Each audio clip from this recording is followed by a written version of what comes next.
Hello everyone, welcome to our YouTube channel bio बाबा।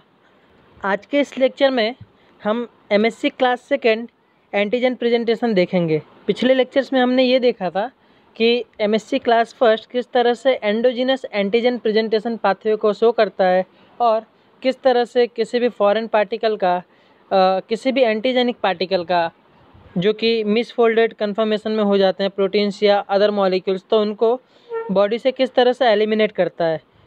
तो हमने वहाँ पे देखा था। पिछले लेक्चर को थोड़ा सा रिवीजन करते हैं, फिर हम डायरेक्टली इसके ऊपर आते हैं एमएससी क्लास सेकेंड पे। तो पिछले लेक्चर्स में हमने क्या देखा था कि एमएससी क्लास फर्स्ट जो होता है कुछ की फीचर्स को फॉलो करता है, कुछ की फीचर्स को फॉलो करता है। उसके बिना class first antigen presentation possible ही नहीं है। वो की फीचर्स क्या क्या हैं, जिसमें से हमने देखा था कि सबसे पहले वहाँ पे कुछ स्पेशल टाइप के transporters type 1 type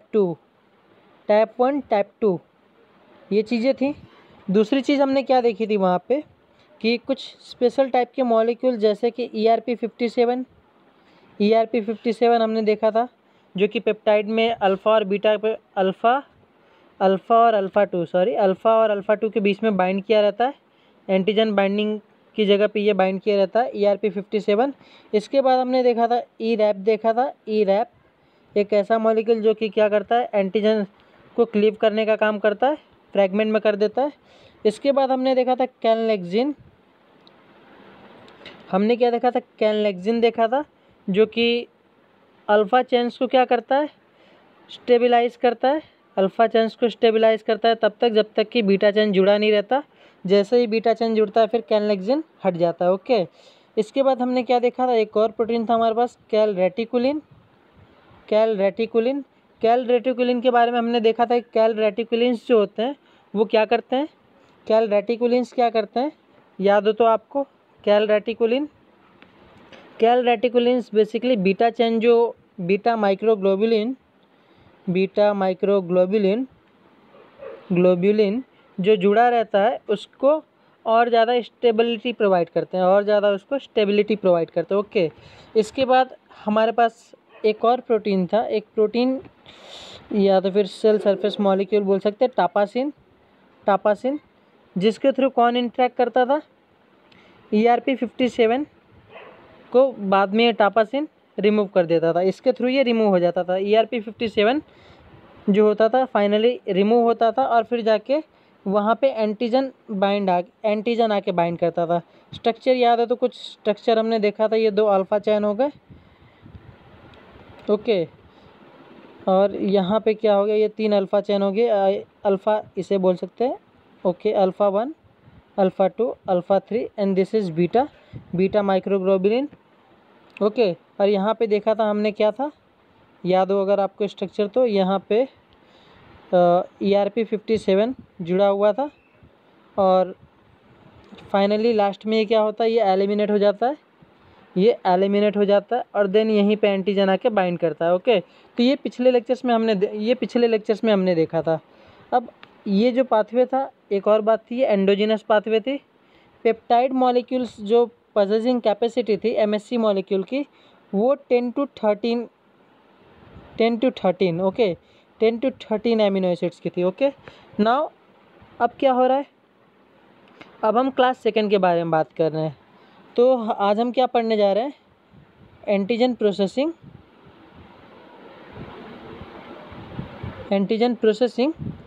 in class second MSc molecule, okay. MSc class second molecules में किस तरह से एंटीजन प्रेजेंटेशन होता है आज हम वो देखेंगे, ओके। तो वहाँ पे हमने देखा था, एक्चुअली ये कंपैरिजन के थ्रू होगा, बट मैं आपको एक बार डायरेक्ट पाथवे दिखा देता हूँ, फिर आपको कंपेयर करा के समझाता हूँ तो आपको और इजी समझ में आएगा। तो यहाँ पे आप इमेज देख सकते हैं, एक डायग्राम दिया गया बहुत ही सुंदर सा। This image is obtain from, यहाँ पे सोर्स दिया गया है, the immune system, garland science 2005, okay. तो बेसिकली एमएससी क्लास सेकेंड, चलिए शुरू करते हैं। तो इसमें आप देखेंगे तो आपको कुछ समझ में आ रहा है,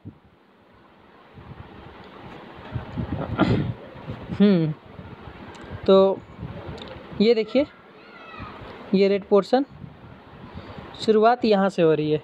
ओके, यहाँ पे क्या हो रहा है, antigen, this is a cell, this is a kind of cell. कौन सा सेल हो सकता है ये? कौन सा सेल हो सकता है ये? कौन सा सेल हो सकता है? टी हेल्पर सेल या टी साइटोटॉक्सिक सेल्स। हमने क्या देखा था, एमएससी क्लास सेकंड किसके साथ इंटरेक्ट करते हैं? एमएससी क्लास सेकंड किसके साथ इंटरेक्ट करते हैं? CD4 रिसेप्टर के साथ। किसके साथ इंटरेक्ट करते हैं? CD4 के साथ, CD4 रिसेप्टर के साथ। और हमें पता है CD4 रिसेप्टर किस पे पाए जाते हैं? हमें पता है क्या CD4 रिसेप्टर किस में पाए जाते हैं? टी हेल्पर सेल में पाए जाते हैं। किस में पाए जाते हैं? टी हेल्पर सेल में पाए जाते हैं। ओके, तो ये सेल कौन सी सेल हो गई? तो ये सेल कौन सी सेल हो गई? ये सेल हो गई हमारी टी हेल्पर सेल। कौन सी सेल हो गई हमारी? T helper cell. Okay, let me change the colour, things are going very hotchpotch. हाँ, let me change the color. Okay, so this is a kind of T helper cell. Okay, so the processing कहाँ से start होगी? Processing has been started from this point. Just look at this. This is an extracellular antigen. We have just talked about that in the previous class. We have talked about in the MSc class first, antigen is endogenous, but in this case antigen is always exogenous. Okay, so antigen कौन सा है? Exogenous antigen है। Exogenous antigen है, ये endocytosis के through cell के अंदर enter करता है। ओके, सो पहला स्टेप क्या होगा? एंडोसाइटोसिस होगा। ओके, पहला स्टेप क्या होगा? एंडोसाइटोसिस होगा। एंडोसाइटोसिस के थ्रू ये एंटीजन सेल में एंटर करेगा। एंडोसाइटोसिस के थ्रू सेल में एंटर करेगा।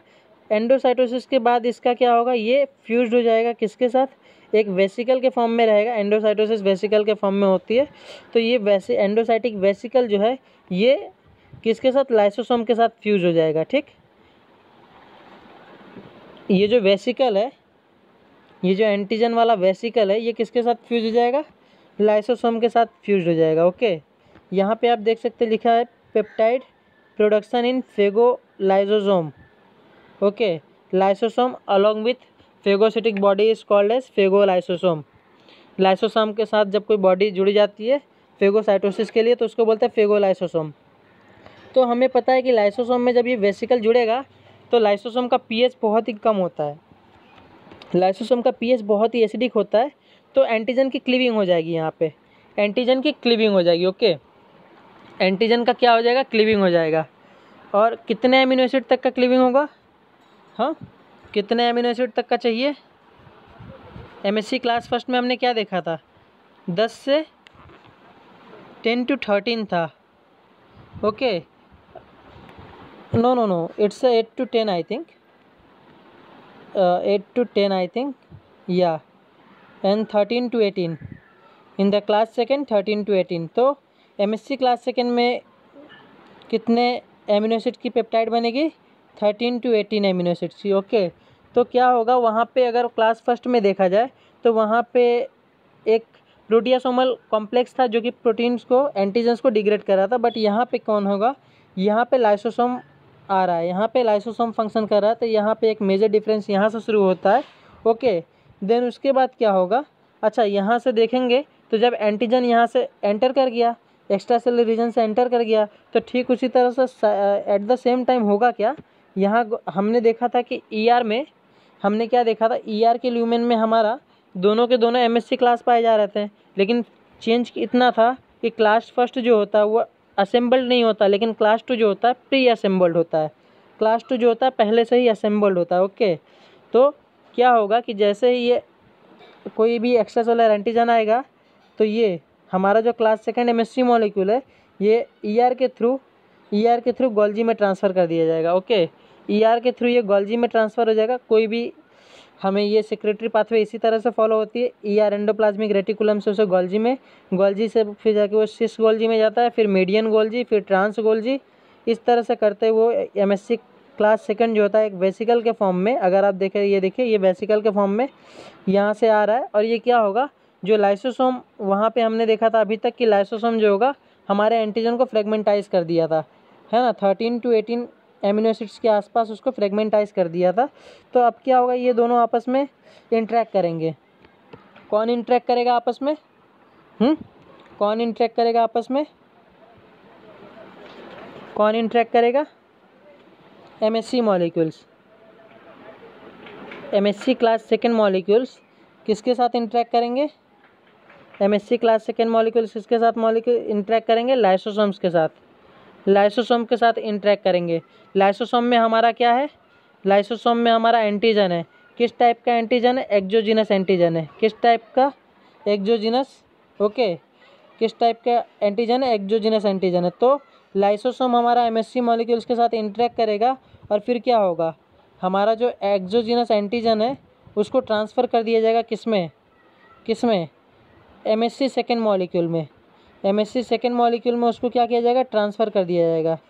अब यहाँ पे हमारा एंटीजन आ चुका है। ओके, यहाँ पे अब हमारा क्या है? एंटीजन आ चुका है। MSC सेकेंड मॉलिक्यूल्स में क्या है?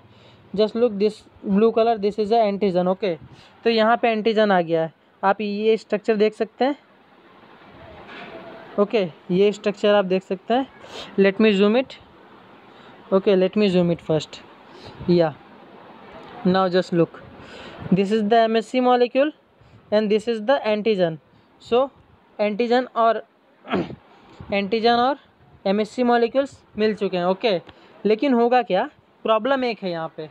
अभी एक प्रॉब्लम है। प्रॉब्लम क्या है कि एंटीजन MSC के पास आ तो गया, वेसिकल में आ गया है। ये एक वेसिकल है। वेसिकल के अंदर क्या हमारा MSC मॉलिक्यूल है, MSC मॉलिक्यूल है, साथ में एंटीजन है। बट ये एंटीजन अभी MSC मॉलिक्यूल्स पे बाइंड नहीं कर पाएगा। ये एंटीजन अभी MSC मॉलिक्यूल पे बाइंड नहीं कर पाएगा। भाई क्यों नहीं बाइंड कर पाएगा? बाइंड तो कर जाना चाहिए। एंटीजन MSC मॉलिक्यूल पे बाइंड करता है, ये तो हमें पता है। तो यहाँ पे क्यों नहीं बाइंड करेगा? क्योंकि द रीज़न इज़, क्योंकि हमने डिफरेंस पढ़ते समय क्या देखा था? MSC क्लास फर्स्ट और MSC क्लास सेकेंड के बीच में डिफरेंस पढ़ते समय हमने क्या देखा था? अगर मैं इसे MSC मॉलिक्यूल बोलता हूँ, अगर मैं इससे MSC मॉलिक्यूल क्लास सेकेंड बोलता हूँ, तो मैंने क्या देखा था कि इस MSC मॉलिक्यूल्स में एक इनवेरिएंट चेन पाई जाती है। If you remember, we have discuss about this in the earlier classes, we have discuss about it. एक इनवेरिएंट चेन पाया जाता है। This is the invariant chain. Okay, this is the invariant chain. ये invariant chain क्या होता है? ये invariant chain क्या होता है? We have discuss earlier that अगर क्लास सेकेंड की बात करें तो क्लास सेकेंड में जहाँ पे एंटीजन बाइंड करता है वहाँ पे एक चेन पाई जाती है। वहाँ पे एक बाइंडिंग मॉलिक्यूल पाया जाता है जो कि एंटीजन को बाइंड करने से रोकता है। ER में एंटीजन को बाइंड करने से रोकता है। क्यों? एंटीजन को बाइंड करने से क्यों रोकेगा? क्योंकि वी ऑल नो दैट कि दोनों के दोनों दो MSC क्लास फर्स्ट के जो एंटीजन है वो भी ER में आते हैं। तो कहीं ऐसा ना हो कि गलत एंटीजन गलत MSC के पास चला जाए। इसके लिए क्या होता है? इस चीज़ को रोकने के लिए MSC सेकेंड मॉलिक्यूल्स में पहले से एक क्लेफ्ट पाई जाती है, क्लिप पाई जाती है। ओके, अब सवाल ये उठता है कि तो फिर जब ये एंटीजन के साथ बाइंड नहीं करेगा, जब ये एंटीजन के साथ बाइंड नहीं करेगा MSC मॉलिक्यूल, तो जब ये MSC बाइंड ही नहीं करेगा तो एंटीजन को रिप्रेजेंट कैसे करेगा? जब ये एंटीजन के साथ बाइंड ही नहीं कर रहा है तो एंटीजन को कैसे रिप्रेजेंट करेगा? एंटीजन को कैसे रिप्रेजेंट करेगा? The question is this is the big question. Okay, तो चलिए देखते हैं। बाइंड तो करेगा, सरफेस पे हमें दिखता ही है। ओके, बाइंड तो करेगा और सरफेस पे हमें दिखता भी है। Antigen second MSC class second जो होता है एंटीजन को तो सरफेस पे दिखाता ही है, बट कैसे? चलिए देखते हैं। ओके, चलिए देखते हैं। ये आपका ओके, यहाँ पे 2 अल्फ़ा 2 बीटा होता है ना। Okay, let me make it. Now this is clear. This is clear, very clear diagram. This is alpha, this is alpha 1, alpha 2, and this is beta 1, this is beta 2. Okay, this is beta 2, and this site is prevented by a cleft or a clip molecule. This is called as clip molecule. This is called as clip molecule. Okay,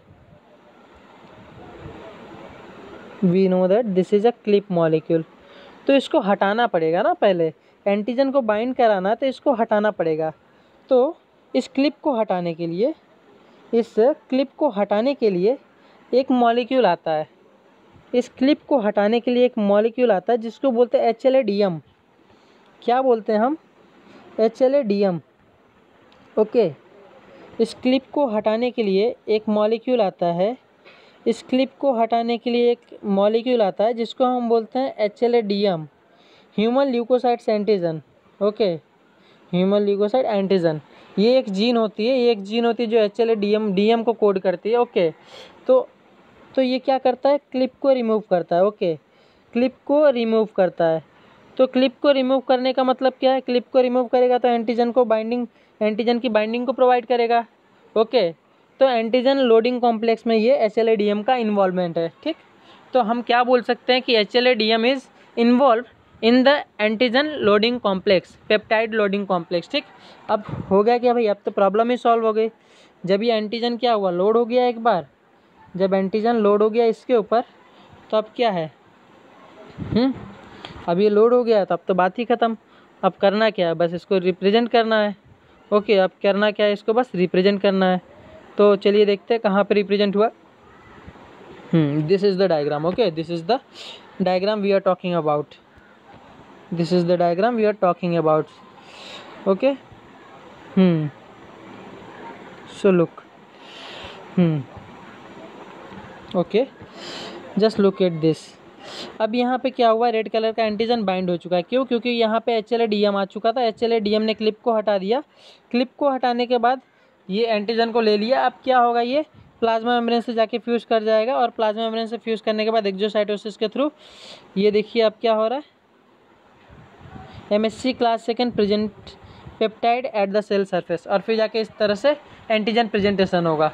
और जैसे ही antigen present होगा, दूसरे हमारे T cells जो होते हैं, यहाँ पे कौन सा टी सेल आएगा? हाँ, MSC मॉलिक्यूल्स, यहाँ पे टी हेल्पर सेल है ना, we have already discussed about it, कि यहाँ पे टी हेल्पर सेल आएगा। और टी हेल्पर सेल पे कौन सा CD होता है? टी हेल्पर सेल पे CD8 होता है। ओके, टी हेल्पर सेल पे कौन सा CD होता है? CD8 होता है। तो ये बात आप याद रखिएगा, बहुत ही कन्फ्यूजिंग है। तो इसे आप याद कैसे रख सकते हैं? इसे आप एक तरीके से याद भी कर सकते हैं। फॉर एग्ज़ाम्पल, जैसे कि MSC क्लास फर्स्ट है। ओके, ओहो, येलो दिखता नहीं, आई थिंक, रुकिए। MSC क्लास फर्स्ट है। ओके, MSC क्लास फर्स्ट, और यहाँ पे क्या है? MSC class second. Class first की बात करें तो क्लास फर्स्ट तो हमेशा फर्स्ट होता है। और हमारे पास कितने टाइप के सेल है? 2 टाइप के सेल हैं। दो टाइप के रिसेप्टर है, एक CD8+ है, एक CD4+ है। तो आप बताइए, अगर मैं फर्स्ट नंबर देना चाहूँ इंक्रीजिंग ऑर्डर के बेसिस पे तो किसे दूंगा? सबसे ज़्यादा कौन है? CD8 है। तो फर्स्ट तो हमेशा फर्स्ट होता है ना। This is the reason CD8+ जो होगा वो MSC फर्स्ट के साथ इंटरेक्ट करेगा। CD8+ जो होगा वो फर्स्ट के साथ इंटरेक्ट करेगा। अब ये जो सेकंड हो गया, सेकंड जो है सेकंड ही रहता है, तो ये CD4 के साथ इंटरेक्ट करेगा। तो आपको लॉजिक समझ में आया किस तरह से इसको याद कर सकते हैं कि क्लास फर्स्ट है तो क्लास फर्स्ट में बड़ा कौन होता है? क्लास फर्स्ट है मतलब सबसे आगे है। और यहाँ पे कौन सबसे आगे है?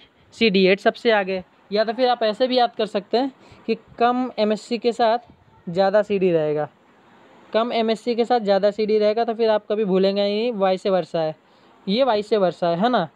तो अगर कहीं MSC फर्स्ट दिया है तो उसमें CD8 लग जाएगा, वो CD8 के साथ इंटरेक्ट करेगा। MSC सेकेंड है तो वो CD4 के साथ इंटरेक्ट करेगा। ओके, तो आई थिंक अब ये कन्फ्यूज़न क्लियर हो जाएगी आप सबकी, कभी आप भूलेंगे नहीं, मे बी, और भूल भी सकते हैं क्योंकि कई बार होता है कि आदमी ट्रिक ही भूल जाता है कि ट्रिक ही क्या थी। Okay, so this is the common thing, है ना। चलिए कोई नहीं, आगे देखते हैं। ठीक, तो हमने ये इमेज देख लिया, हमने पाथवे समझ लिया किस तरह से होता है।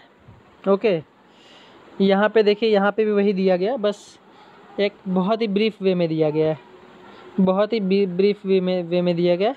ये इनवेरिएंट चेन है, देखिए यहाँ पे ये एमएससी मॉलिक्यूल है क्लास सेकेंड, ये इसका इनवेरिएंट चेन है। हमने बात किया था अभी इनवेरिएंट चेन में कि यहाँ पे एंटीजन बाइंडिंग साइट पे एक स्पेशल टाइप की चेन पाई जाती है जिसे इनवेरिएंट चेन बोलते हैं। और होता क्या है, जब ये एमएससी क्लास सेकेंड एंटीजन के आने के बाद जब ये यहाँ साइटोसोल में ट्रांसफ़र किया जाता है, तो ये यहाँ से ब्रेक हो जाता है। ठीक है, ये इसका कुछ पोर्शन जो होता है ब्रेक हो जाता है, इसका कुछ पोर्शन जो है वो ब्रेक हो जाता है। ओके, और एक केवल छोटा सा ही पोर्शन रह जाता है, केवल बहुत ही छोटा सा पोर्शन रह जाता है। इसी को हम क्लिप बोलते हैं, अब समझ में आया कि मैं किसकी बात कर रहा था। ये क्लिप, यही होता है क्लिप। आई थिंक पिछले वीडियो में भी आपको क्लियर हो गया होगा, पिछले स्लाइड में आपको क्लियर हो गया होगा। This is the actual clip. Okay, और जो बड़ा वाला साइज़ होता है उसको इसको बोलते हैं इनवेरिएंट चेन। इसको क्या बोलते हैं? Invariant chain. और टूटने का रीज़न में भी पीएच चेंज की वजह से हो सकता है पीएच चेंज होता है, साइटोसोल का पीएच कुछ और है, ल्यूमेन का पीएच कुछ और है, तो हो सकता है उसकी वजह से टूटता हो। But the actual reason I don't know, but there is some kind of mechanism going on जिसकी वजह से क्या हो रहा है कि ये टूट रहा है। ओके, सो बस इतना पता है कि ये टूट रहा है, जिसके बाद एक क्लिप लाइक स्ट्रक्चर बनता है। ओके, बाद में यहाँ पे देखिए फ्यूज़न दिखाया गया कि यहाँ पे एंटीजन तो आ गया है, this is the antigen, this all the red fellow are antigen. But problem ये है कि अभी तक ये बाइंड नहीं कर सकता because of this click, this green colour clip. Okay, और बाद में इस क्लिप को हटाने का काम कौन करता है? वी हैव अर्लियर डिस्कस, इस क्लिप को हटाने का काम करता है HLA-DM। इस क्लिप को हटाता है, then and then only the MSC molecules can bind to the antigen and can represent the what they are representing, usually enemies or the antigen, exogenous antigens। okay, so this is the pathway। तो I think ये आपको समझ में आ गया होगा। फिर भी अगर आपको कोई डाउट हो तो आप कमेंट बॉक्स में कमेंट कर सकते हैं। और यहाँ पे ये HLA-DM का है, यप, HLA-DM है ना। HLA-DM का भी फंक्शन देखा हमने। Again HLA-DM catalyses the removal of clip. HLA-DM काम कैसे करता है, क्या करता है? Replaces the clip with a peptide antigen using a catalytic mechanism. Okay, और ये कहाँ पे डिस्कवर्ड हुआ था? It is discovered using the mutant cell line that fails to represent the antigen, है ना। हमने म्यूटेंट लाइन बनाई थी जिसमें क्या हो रहा था, वो एंटीजन प्रेजेंटेशन नहीं दे रहा था। हमने किसका म्यूटेंट बनाया था? हमने HLA-DM का म्यूटेंट बनाया था। HLA-DM का म्यूटेंट बनाया था जिसकी वजह से क्या हो रहा था, इस क्लिप को कोई निकाल ही नहीं पा रहा था। इस क्लिप को क्या हो रहा था, कोई निकाल नहीं पा रहा था। और जब ये क्लिप निकलेगा ही नहीं, आप मुझे बताओ, जब ये क्लिप जो है, ये जो यहाँ पे इतना बड़ा सा क्लिप बैठा हुआ है, जब ये निकलेगा ही नहीं तो क्या एंटीजन प्रेजेंट हो पाएगा? नहीं। तो अगर मैं एक क्वेश्चन बोलूँ कि अगर हमने लैब में एक म्यूटेंट तैयार किया, जिसके बाद हमने उसको एक एंटीजन के साथ ट्रीट किया, बावजूद इसके सब कुछ सही है, रिसेप्टर भी प्रेजेंट है, बट फिर भी वो एंटीजन नहीं शो कर रहा है, क्यों? तो आपको पता होगा कि अभी मैंने बताया कि वहाँ पे क्या क्लिप को म्यूटेंट कर दिया गया था। HLA-1 कहाँ गया? HLA-DM जो है इसको म्यूटेंट कर दिया गया था, जिसकी वजह से क्लिप को रिमूव करने वाला कोई था नहीं और एंटीजन प्रेजेंटेशन जिसकी वजह से नहीं हो पाया था। ओके, तो ये कॉन्सेप्ट आपका क्लियर हुआ। This is alpha 1, this is alpha 2, this is beta 1, this is beta 2। Okay, ये चीज़ हम देख चुके हैं पहले ही। ओके, यहाँ पे एक और कॉन्सेप्ट दिया हुआ है। क्या कॉन्सेप्ट है कि HLA-DO में also play a role in the regulation of DM। ठीक, तो क्या बोल रहा है कि ये DM का रेगुलेशन जो है, क्या बोल रहा है, HLA-DM का रेगुलेशन जो होता है HLA-DO करता है। HLA-DM का रेगुलेशन, ओके, क्या बोल रहा है, HLA-DM का regulation, sorry it's a DM, HLA-DM का रेगुलेशन कौन करता है? HLA-DO करता है। HLA-DO, ये एरो थोड़ा इधर करना पड़ेगा, yup, okay, now this is right, yup, ठीक। HLA-DM का रेगुलेशन HLA-DO करता है। क्लियर हुआ ये? ठीक है। और ये रही हमारी लास्ट स्लाइड। इस स्लाइड में हमने क्या दिया है, एक आपके लिए सिंपल सा पाथवे दिया गया, किस तरह से ये चीज़ें प्रोसेसिंग हो रही है, वही चीज़ें अब तक का रिपीटेशन है। चलिए एक बार देख लेते हैं। तो यहाँ पे सबसे पहले एंटीजन क्या गया, कहाँ गया, अर्ली एंडोसोम में गया, अर्ली एंडोसोम के बाद लेट एंडोसोम में गया।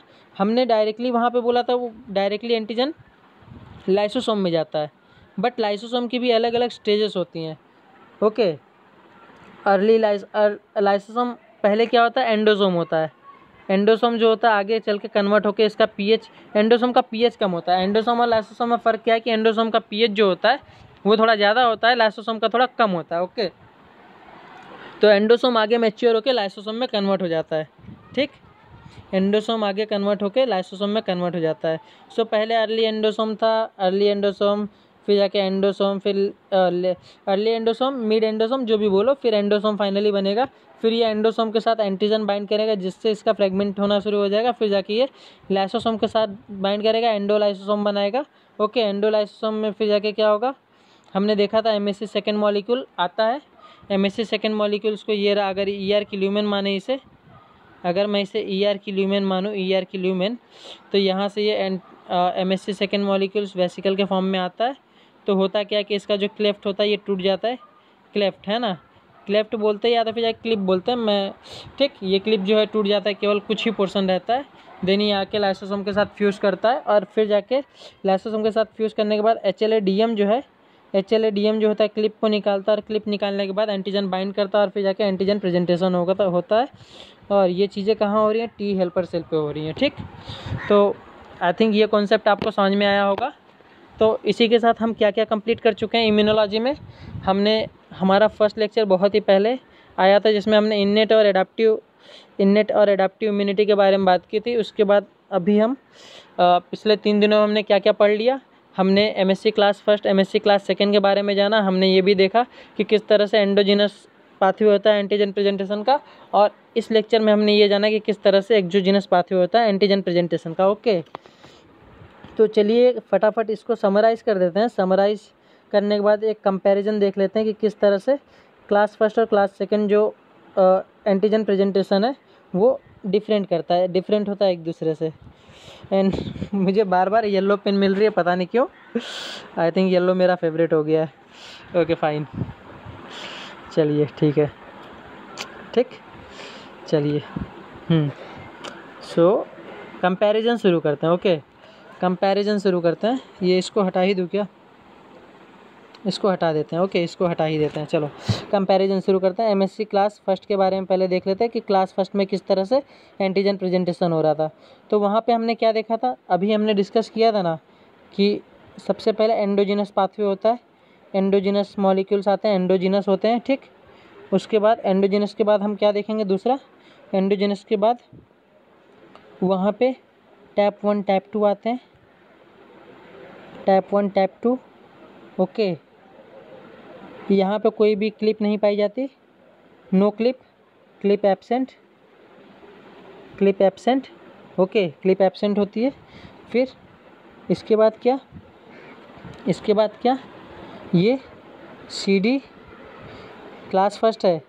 क्लास फर्स्ट बताइए किसके साथ इंटरेक्ट करेगा, CD8 के CD4, क्लास फर्स्ट CD8 के CD4, क्लास फर्स्ट CD8 के CD4।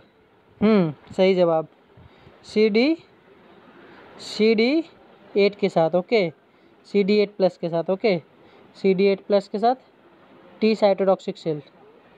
साइटोटॉक्सिक सेल्स के साथ इंटरेक्ट करेगा। ओके, ठीक। 8 से 13 एमिनो एसिड का पॉलीपेप्टाइड होना चाहिए। ओके, बस, ठीक। तो ये हो गया क्लास फर्स्ट के बारे में, क्लास फर्स्ट एंटीजन रिप्रेजेंटेशन। हाँ, कुछ जो स्पेशल मॉलिक्यूल थे जिसके बारे में हमने पहले भी डिस्कस किया था, शुरुआत में भी डिस्कस किया था, फिर से एक बार डिस्कस कर देते हैं, रिवीजन हो जाएगा। ओके, कौन कौन से मॉलिक्यूल थे, ERP57, ERP57, ERAP, ERP57, ERAP, उसके बाद कौन सा मॉलिक्यूल था?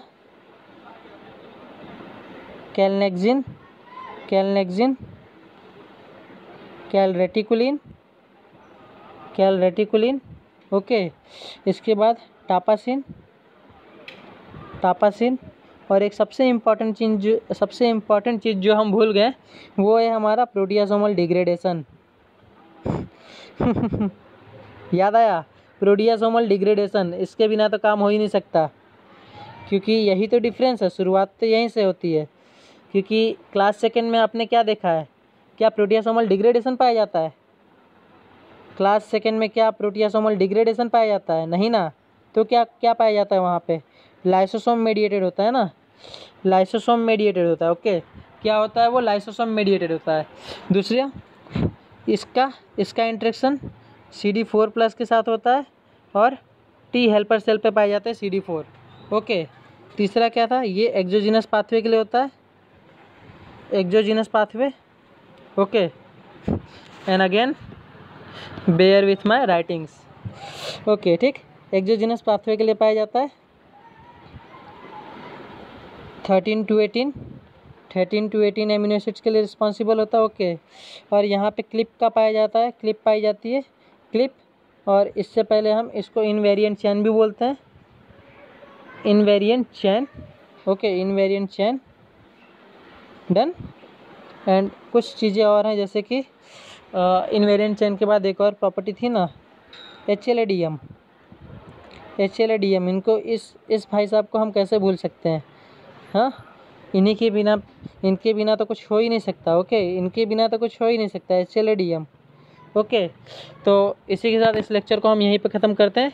अगले लेक्चर में हो सके तो हम एंटीबॉडीज़ के स्ट्रक्चर की बात करेंगे। Thanks for watching, keep sharing.